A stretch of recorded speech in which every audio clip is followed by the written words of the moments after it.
probably haven't had much time to reflect on this season, and certainly Sunday probably undoubtedly was a bad taste in your mouth. When you think about this group and you think about this season, what do you take away from it? I have a lot of pride in this group. You know, we've been talking about it all season long. Everybody was like so shocked that it was so good from the jump, you know, and we just kind of meshed very well. But the women, the people in that locker room are so special. And you never know how it's going to go. You know, when you come to training camp, especially when we had a couple returners, you never know how it's going to go. And so I was just very, very impressed with our resilience, our toughness, problem solving, figuring it out. And like I was talking yesterday, everybody was in the right part of their journey for us to come together when we did. And that was the best part, because it was very organic. And I just enjoyed coming to work every single day. And obviously we came short of our goals. You know, they had us 9th to start the season, whatever. And here we are, you know, we're playing the last game, playing, you know, an extra 5 minutes of the season to win a championship.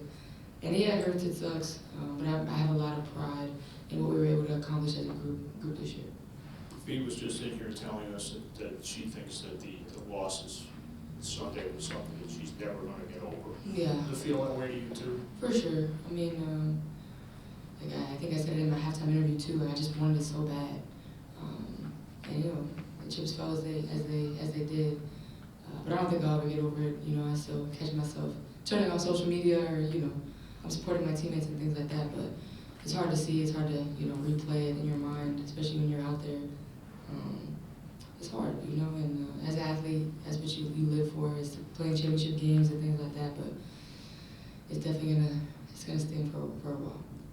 Fee was saying that even yesterday, after you guys did all your medical stuff, that everybody said, go to dinner one more time because this group was so. Oh yeah.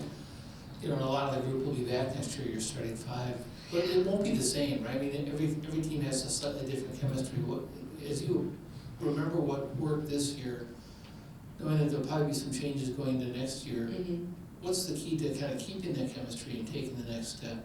Well, obviously, I mean, having our starting 5 is really, really valuable, because I think we learned a lot with each other. Like, I think we figured out how to get through like hard times together. We went to 2 Game 5 series in the playoff run. That builds character, that builds cohesion, that builds trust, that builds belief within that group. And I think, you know, like I said, it's about the people that you're going to war with, you know. And I think we learn a lot about each other internally. And so whatever happens, we want to continue to build on that, because that was what really got us through the hardest times. And so, like, knowing that our starting 5 is coming back and we're going to be able to build on that, and, you know, with this sour taste in our mouth, I'm very, very excited, you know. Obviously, you want to have rest and things like that, but like, I'm so excited to get back in the gym, because I know how amazing we can really be if we lock in, and we can still do a lot of amazing things in the future. Looking back to last year's exit interviews, Okay. all the way through, don't worry, I'm not going to go that far back, but just kind of starting at the end of last season, going all the way through having dinner last night, made a lot of good memories, a lot of good moments this last season. Looking back now, I know it hasn't been much time, but are there any 1 or 2 favorite moments that stand out? I mean, we had the Commissioner's Cup, the finals, a whole bunch of things. The Commissioner Cup was like a special moment, because I think that was like the first time we really believed in each other, we could really do something special, you know. And when you have that kind of, I love that they put that in the middle of the season, because I think it gives an extra intensity where it can become like monotonous. You have like this extra intensity that you're bringing out the different balls, and you're playing for something a little bit different. So I think we learned a lot about each other in those moments. But then I think that moment when we made it to the finals, that Game 5 here, it was just really special. And the thing that's most special for me is that we just did it together. It's a collective. Yes, Fee's had an amazing, phenomenal season, you know. But like doing it together, and she feels the same way, you know. Like just being able to do it together as a collective. I think that's the most special part, because it wasn't just one moment, it was a multitude of moments, and we did it all together.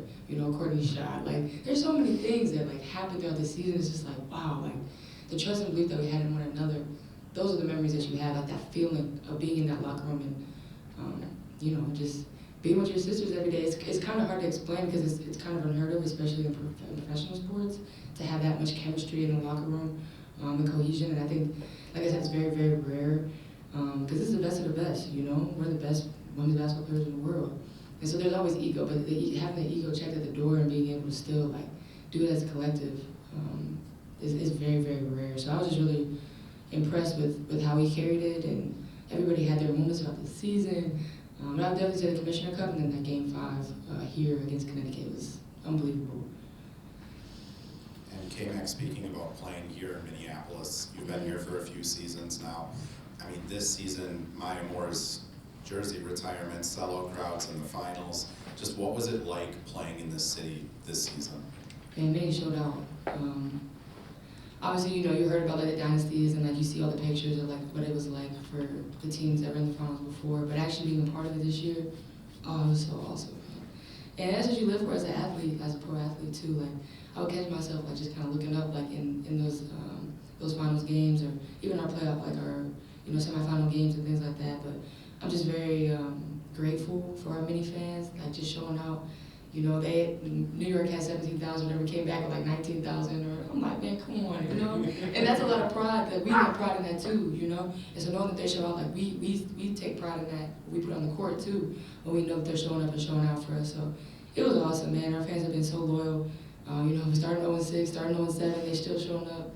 And just the belief, I think we just reignited that belief. Obviously the Wolves had a great run last year, but especially for women's basketball and where it is now, like reigniting that belief. We were just talking, like the amount of like people that come up to us, like even though just out, just having dinner or whatever, and the amount of people that come up like, hey, we're following with you, we're rooting for you, we're cheering for you. Like it's been more and more each year, and especially this year, it's been awesome. So thank you. I just want to say thank you to them, because they really showed out for us, and it was a big part of why we were able to make such a deep run. And then K-Mac, last one for me, kind of all season. Even Lon today was crediting your leadership, just how you do everything on the court, from, even Game 5 guarding Sabrina better than she's been guarded in years. Just what is it about kind of how you approach the game that allows you to have that leadership, and then also just kind of do everything? Yeah, I'm very, very, very competitive. I always feel like there's more that I can give. I've been very, very fortunate to have the coaching staff that we do. Katie Smith has been a big part of my growth too. Just being able to find ways to be better at the game within the game. I take a lot of pride in that. And I wasn't going to say this, but I think that we've lost, especially in the WNBA, like that. Like where we see Stewie and Asia and Fee, like they're going at each other, they guard each other. And I feel like as a guard in this league, like I take a lot of pride in guarding the best player, and I feel like it should be vice versa. I think that we should take pride in that. And I found, an extra ignition in that, like taking value and having pride in guarding the other team's best guard. And I want that same thing, I want that same smoke. So I feel like that's something that we've lost as guards in our league, is like, I take a lot of pride in guarding other team's best players. There's only some teams that have that, Jackie Young, Cloud, like they'll take a lot of pride in that, but not too many others. And I really, really find joy in taking on that challenge of guarding the other team's best guard. And I think that's kind of lost. Like I feel like the 4s and 5s in our league, they take a lot of pride in guarding each other, and we always talking about that, the Alyssa Thomases and blah, blah, blah. But as guards, like I feel like that's something that we've kind of lost. So, but to speak on your question, I just, as you grow, you get older and you mature, you realize your value is so much more than just scoring and putting the ball in the basket. And I've had a lot of joy, I found a lot of joy in finding other ways to make our team better, whether that's leadership, whether that's defense, whether it's whatever, just talking more. I'm very competitive in that way with myself, but I also just want to be the best version of myself for my teammates. And I found a lot of joy in this group too. Like Lynn said, just finding ways to be a leader, whatever that means, finding ways to win, helping Fee be Fee, and helping Land be Land, and Court be Court. There's so many different things that I feel like I can do in my experience to help them be the best version of themselves. And like I said, I just find joy in competing in that way. Kayla, you've always been very open about how much this organization means to you. And then mutually, at the announcement for your new contract at the end of last season, Coach said, K-Mac is at the root of all of the good that happens with us.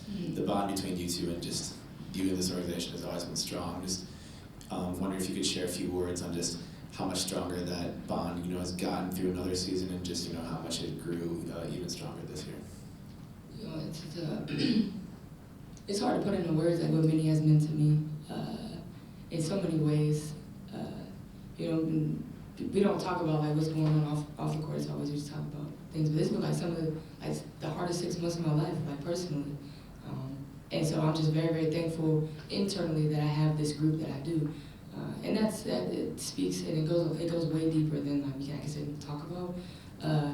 But the people that I go to work with every day, like from Claire to Cheryl to Katie, BB, like everybody, Brandy, Chuck, like A-Train, like there's just so much love. And I'm built on that, I'm built off loyalty. I'm very, very loyal to the soil, like homegrown, like small town kid, like those things go so much deeper for me. So to feel like I have family in such a chaotic world that is basketball, being a professional athlete, you carry that with you, you know what I'm saying? And that's why you see the success, and that's why you see like the confidence, because I have family behind me, you know? And I genuinely believe that. And that doesn't happen a lot in pro sports. You know, it's up and down, it can be this and that. And I genuinely feel like I have family behind me, and that's why I feel like I can go out and be myself and be confident and play the way that I do, because it's built off love, and it's built off, you know, genuine loyalty. Like I want to be the best version of myself for this organization. And I said that before last year. You know, we started on 6, we made the playoff run, and I was like, I can't wait to come back, because I knew that we had something special. We were building putting those roots down, that foundation, and obviously we added T, court, land, and kind of went crazier than I expected, but in a good way, you know. And I think it was, like I said, it's just built off love. Even the things that I built with Fee, you know, that trust. You know, I have so much belief in her, and just watching her bloom as a superstar in this league, and then watching Court do her thing, and it's been a collective, and I've just been very, very fortunate, you know, because, you know, saying that I'm playing some of the best basketball at 32, I don't know if I would have been doing that if I would have went somewhere else or anything like that, but just the belief that I've been able to gain from being around these people every day, it's just hard to put into words, you know, because it doesn't always happen that way. And it just makes me want to come back even better, because I know how much love and appreciation I have for this organization. I just want us to be the best, and I want to bring a championship here so bad. And because we deserve it. This city deserves it, this organization deserves it, my teammates. So I know that I'm a big part of that, and so it just makes me want to go harder and get better and be the best version of myself. So I just have so much love for this place. As far as sort of like immediate next steps, we know you're playing with Fee and Court in Unrivaled this Yeah, year. that's gonna be. Just as far as like when you know, Fee talked about players reporting, you know, January 2nd, you know, from now until then, just kind of, you know, what's next for you? Do you just get to get a reprieve? Just kind of what are you gonna do from now until then? Oh gosh. I'd be normal, I guess. Normally I'm like almost halfway to Istanbul already. So I'm very much looking forward to like just passing out Halloween candy. I got a house in Charlotte, just hanging out with my fam. Not really doing a whole lot. Like just being normal, like hosting Thanksgiving and just being Kay. Honestly, I think that I've been on go for a while. I've been overseas and, you know, doing all those things. And Istanbul's been a really big part of my life. Fenerbahce was a big part of my life, but just being able to be Kayla and hang out, also just training, kind of building from the ground up, being able to get back in the gym and work on things that I really want to work on, and not in the season aspect, like playing games, but like actually getting in the gym. Very much looking forward to that. And just enjoying life too, you know, just I want to take some trips, I want to go to Napa. There's so many things that I want to do. Going to football games, big Steelers fans, sorry guys, but big Steelers fans, so I'm going to the Ravens game with my brother, like just going to Billie Eilish concert here in Minnie, just doing the things that I genuinely enjoy to do off the court, which is like music, sports. I love to cook, you know, just kind of exploring, and I'm on my world tour now, so I'm excited about that. We have time for one final question. Well, while you're on your world tour, for those of us who don't know what the grind is like for a pro athlete, Yeah. you know, you just finished up a really grueling season, but you're already talking about ready to come back next year. Oh, yeah. You know, you want to come back and, you know, kind of handle unfinished business. But what is it like on the scheduling aspect of things between resting from this season and then training and getting prepared for the next? I mean, when does that switch kind of occur? It's different for everybody. Everybody, you know, has their own way of doing things. Like, you know, if I was 25, it might look a little different than what it looks like when I'm 32. I don't know what it looks like. I'm actually excited to see that part too. I want to get in the gym with like other guards too around the league. I just, you know, I'll talk with A-Train. A-Train has been amazing for me. Like, shout out her. I think that was such a big addition for us. I think, you know, having that schedule with her is going to be huge. We have a lot of trust in her. I think she just showed up I had like 119 weight training sessions with her just this summer. You know, you don't really realize like all the things that you put on your body. Like we've ran like 110 miles just like between practices, shoot around and whatever, which is crazy to think about. That doesn't even include games. So, you know, I think that first, like just genuinely turning everything off, I kind of want to couch her out for a little while. I put a theater room in my house. I want to watch a lot of football. You know, I want to catch up on all my shows and like just chill for a little bit. But then I would say probably like mid-November, just kind of ramping things back up because, you know, we obviously play in January, but I just want to get back in the gym and work on all those things. But I think it's just giving yourself like 2 to 3 weeks to kind of come down from everything mentally as much as like spiritually and physically. It's like the whole gamut, you know. It's not just sitting down and like not touching the ball. It's like mentally, like physically, like emotionally. It was really hard. What just happened on Sunday. So just coming down from that, I'm still trying to process all of those things. But I think like mid-November, just revving everything back up and giving myself like those 6 weeks to really just like lock in on all the things that I feel like I want to get better at. And you know, I'm excited about that part because it's really, I'm just going to be kind of trial and error figuring it out. And A-Train and I already have a plan to figure that out with my body and things like that. But just, you know, as far as basketball, just working on all the things like that I feel like I can get better at and help this team be better for these situations coming up. So I'm excited to get back in the gym and just kind of work on everything because I haven't had time. I've been overseas 9 years out of my 11 pro years, so I'm excited.